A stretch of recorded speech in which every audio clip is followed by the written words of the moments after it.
What's up, guys? We have another episode of AJ Talks here. My name is Andrew. And I'm Jeremy. Today we are bringing you a movie review of El Camino, the Breaking Bad movie that just came out on Netflix. Aaron Paul returns as Jesse Pinkman. Was it a good movie? Keep watching and find out.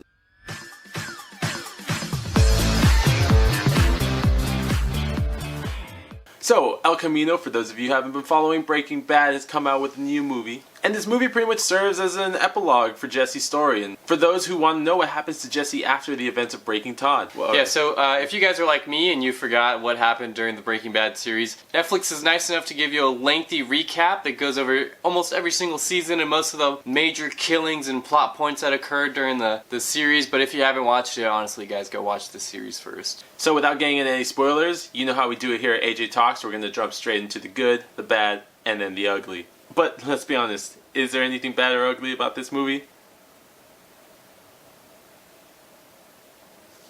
No. Jumping straight into the good.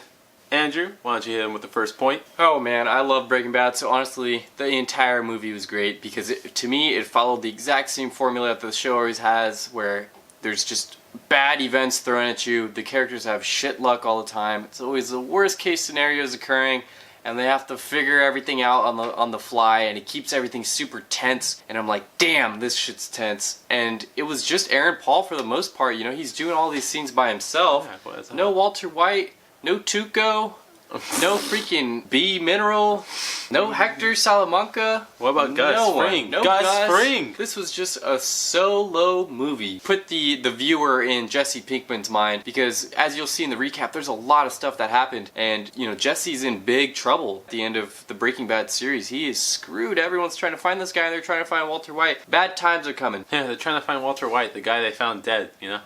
So, good point. Good point there. You know what I mean.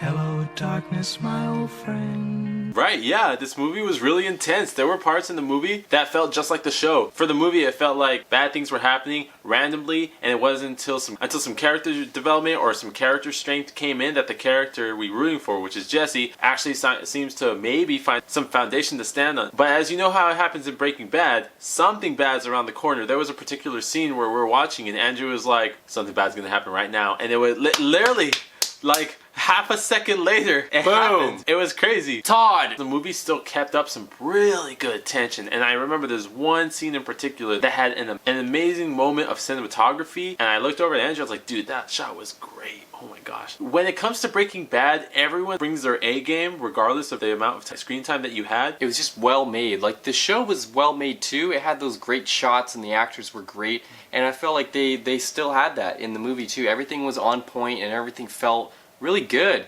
And it was just a weird transition because we just watched Gemini Man, which was a very poorly made movie, yesterday, and then we watched Breaking Bad, a Netflix movie that was like amazing. So fuck you, Will Smith. No!